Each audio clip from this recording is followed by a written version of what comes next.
Alors, c'est un réseau de chaleur qui permet de valoriser des déchets non toxiques et qui les transforme en eau chaude. Donc, à partir de chaudières qui produisent à la fois de l'eau chaude, mais aussi de l'électricité, on va pouvoir chauffer cette eau chaude.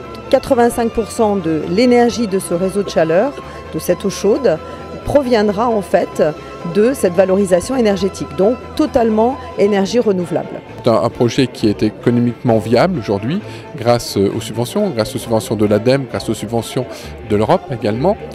C'est un projet qui permet écologiquement de défendre la planète, puisque nous allons récupérer le gaz qui sort du centre d'enfouissement.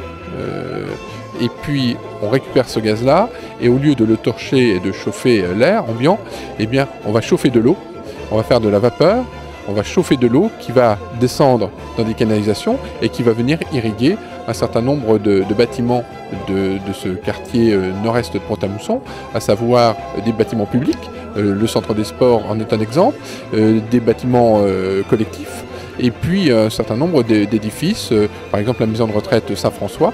Donc il y aura un peu plus de 2800 personnes qui bénéficieront de ce réseau de chaleur et à un prix qui est plus intéressant que le prix du chauffage aujourd'hui, y compris la maintenance, puisque le réseau est directement rattaché à votre réseau personnel et donc vous n'avez plus de chaudière, vous n'avez plus d'entretien de chaudière non plus à assumer.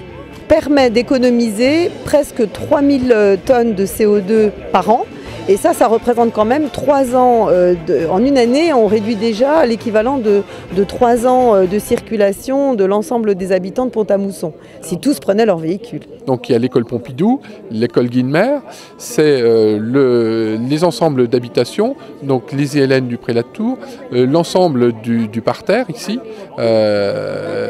On va également vers le centre technique municipal, donc au Breuil. Il y a le centre des sports, il y a la maison de retraite Saint-François, il y a le conseil général juste derrière, et il y a la piscine également un peu plus loin. Et donc, et le CFA des apprentis du bâtiment également.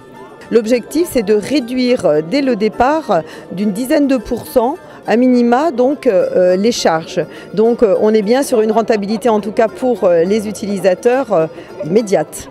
Pour le mois d'octobre prochain, donc les uns et les autres seront raccordés, l'ensemble des immeubles qui est juste en face de nous sera raccordé également, et puis donc il y aura une économie d'à peu près 10% sur la facture de chauffage.